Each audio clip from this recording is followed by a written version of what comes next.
ஆட்சியமைக்க உரிமை கோரிய பிரதமர் மோடி.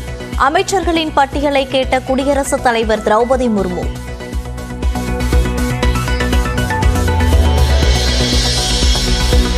குடியரசுத் தலைவர் மாளிகையில் நாளை இரவு 7:15 மணிக்கு 3வது முறையாக பிரதமராக பதவியேற்கிறார் நரேந்திர மோடி. டெல்லியில் ட்ரோன்கள் பாராகிளைடிங் பறக்க தடை விதித்து காவல்துறை பலத்த பாதுகாப்பு ஏற்பாடு.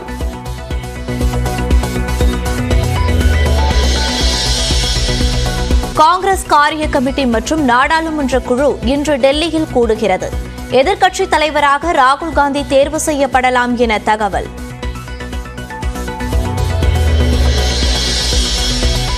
மக்களவைத் தேர்தலில் வெற்றி பெற்ற திமுக எம்பிக்களுடன் இன்று முதலமைச்சர் மு.க. ஸ்டாலின் ஆலோசனை. கூட்டத்தில் கட்சியின் நாடாளுமன்ற குழு தலைவர் தேர்வு செய்யப்பட வாய்ப்பு.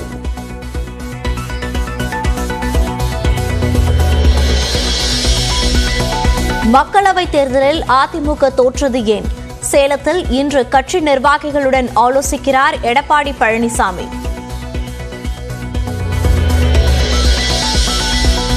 உள்துறை, பாதுகாப்புத்துறை, நிதித்துறை உள்ளிட்ட முக்கிய இலாக்காக்களை தக்க வைத்துக் கொள்ள பாஜக திட்டம்.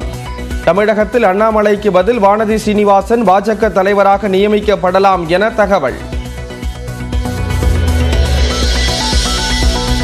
திருவாரூர், கரூர், பெரம்பலூர் மாவட்டங்களில் கனமழை பெய்ததால் மக்கள் மகிழ்ச்சி.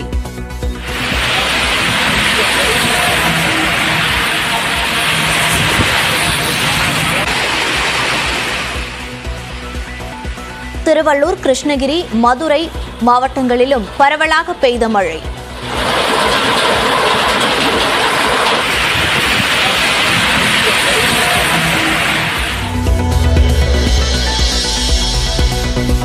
தமிழகம், புதுச்சேரியில் வரும் 17ஆம் தேதி பக்ரீத் பண்டிகை கொண்டாட்டம். பிறை தென்பட்டதால் இரு மாநில காஜிக்கள் அறிவிப்பு.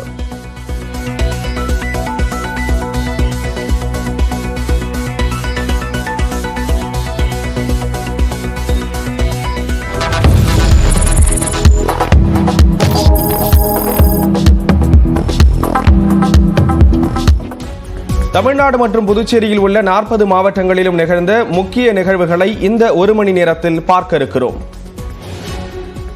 சென்னை தொடங்கி குமரி வரை நடந்த முக்கிய செய்திகளை வழங்குகிறது இந்த 8 திக்கும் என்பது. மதுரை மாவட்டம் பாலமேட்டில் அம்மன் கோயில் திருவிழாவில் ஆண்கள் மட்டும் பொங்கல் வைத்து வினோத வழிபாட்டில் ஈடுபட்டனர். பாலமேடு கிழக்கு தெருவில் உள்ள செல்லாயி அம்மன் கோயிலில் உற்சவ விழா நடைபெற்றது. இதில் ஆண்கள் பொங்கல் பானையை சுமந்து கொண்டு ஊர்வலமாக சென்றனர். இதனையடுத்து கோயிலில் பொங்கல் வைத்து வழிபாடு நடத்தினர்.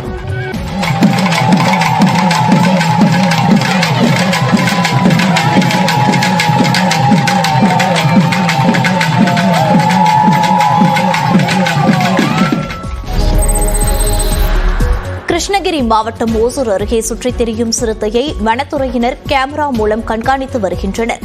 அடவிசாமிபுரம், பெண்ணாங்கூர், இஸ்லாம்புரம் கிராமங்களில் உள்ள வனப்பகுதிகளில் சுற்றித் திரியும் சிறுத்தை ஆடு ஒன்றை கடித்து உதறியது. இதையடுத்து பொதுமக்கள் பாதுகாப்புடன் இருக்க வேண்டும் எனவும் குழந்தைகளை வெளியே அனுப்ப வேண்டாம் எனவும் வனத்துறையினர் ஒலிபெருக்கி மூலம் எச்சரிக்கை விடுத்தனர். தற்போது சாமிபுரம் கிராமத்தை சுற்றி வந்துள்ளது. அதனால் கிராம மக்கள் யாரும் மாலை 7 மணிக்கு மேல் தனியாக எங்கும் நடமாட வேண்டாம் என கேட்டுக் கொள்ளப்படுகிறது. மேலும் குழந்தைகள் ஆள்மாறாட்டம் செய்து 1 கோடி மதிப்பிலான நிலத்தை அபகரித்த வழக்கில் பாஜக நிர்வாகியை ஆவடி போலீசார் கைது செய்தனர். சென்னை மடுவங்கரையைச் சேர்ந்தவர் முஹைதீன் ஃபாத்திமா பீவி. இவருக்கு சொந்தமான 2347 சதுரடி நிலத்தை செங்குன்றத்தைச் சேர்ந்த பாஜக ஒன்றிய தலைவர் பத்மநாபன் போலியாக பத்திரம் தயார் செய்து வேறு நபர்களுக்கு விற்பனை செய்ததாக கூறப்படுகிறது. இதுகுறித்து ஃபாத்திமா பீவி அளித்த புகாரின் பேரில் போலீசார் பத்மநாபனை கைது செய்து சிறையில் அடைத்தனர். கரூரில் ராணி மங்கம்மாள் சாலையில் திடீரென்று ஏற்பட்ட 15 அடி ஆழ பள்ளத்தில் பொதுமக்கள் அச்சமடைந்தனர். தகவலறிந்து சென்ற மாநகராட்சி ஊழியர்கள் பள்ளத்தை சுற்றி தடுப்புகள் அமைத்து சாலையை துண்டித்தனர். அண்மையில் பெய்த கனமழை காரணமாக சாலையில் பள்ளம் ஏற்பட்டு இருக்கலாம் என்று கூறப்படுகிறது. மேலும் அதே சாலையில் ஏற்கனவே பள்ளம் ஏற்பட்டதாக குற்றம் சாட்டும் அப்பகுதி மக்கள் இதற்கு நிரந்தர தீர்வு காண வேண்டும் என்று கோரிக்கை விடுத்துள்ளனர். கோவையில் உயர்ரக போதைப் பொருளை கல்லூரி மாணவர்களை குறிவைத்து விற்பனை செய்து வந்த கென்ய நாட்டைச் சேர்ந்த பெண்ணை தனிப்படை போலீசார் கைது செய்தனர். கோவையில் கல்லூரி மாணவர்கள் மற்றும் வசதி படைத்த இளைஞர்களை குறிவைத்து மெத்தபெட்டமைன் என்ற உயர்ரக போதைப்பொருள் விற்பனை செய்வதாக புகார்கள் எழுந்தன. இது தொடர்பாக போலீசாரால் கைது செய்யப்பட்ட பிரவீன் மூலமாக மெத்தபெட்டமைன் போதைப் பொருளை வாட்ஸ்அப் எண்ணில் ஆர்டர் செய்தனர். இதற்காக பணம் செலுத்தப்பட்ட UPI மூலம் விவரங்களை சேகரித்த போலீசார் சம்பந்தப்பட்ட நபர் பெங்களூருவில் தங்கி சட்டம் படித்து வரும் மாணவி IV போனங்கே என்பதும் இவர் பெங்களூரு பரப்பன அபகிரகாரா மத்திய சிறைக்கு அடிக்கடி சென்று வந்திருப்பதும் தெரிய வந்தது. இதன் பின் அவரது விவரங்களை பெற்ற கோவை போலீசார் பெங்களூரு சென்று அவரை அதிரடியாக கைது செய்து சென்னை புழல் சிறையில் அடைத்தனர். மதுரை சோழவந்தானில் பயணியிடம் அரசு பேருந்து நடத்துனர் அநாகரிகமாக பேசிய வீடியோ வெளியாகியுள்ளது. மதுரை பெரியார் பேருந்து நிலையத்திலிருந்து குருவித்துறை நோக்கி சென்ற அரசு பேருந்தில் ராசப்பன் என்ற முதியவர் பயணித்தார். மேலக்கால் வைகை புது பாலத்திலிருந்து சோழவந்தான் வரை பயணிக்க வழக்கமாக 7 ரூபாய் டிக்கெட் கட்டணம் வசூலிக்கப்படுவதாக கூறப்படும் நிலையில் நடத்துனர் 10 ரூபாய் கேட்டதாக தெரிகிறது. இதுகுறித்து முதியவர் கேட்டபோது நடத்துனர் உரிமையில் பேசியுள்ளார்.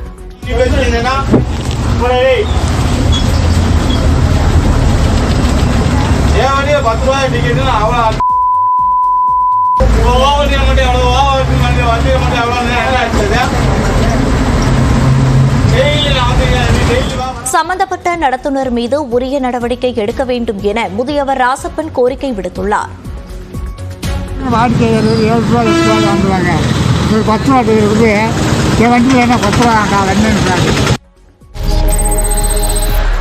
நெல்லை கிழக்கு மாவட்ட காங்கிரஸ் தலைவர் ஜெயக்குமார் மரண வழக்கில் வெடிகுண்டு நிபுணர்கள் ஆய்வு மேற்கொண்டனர்.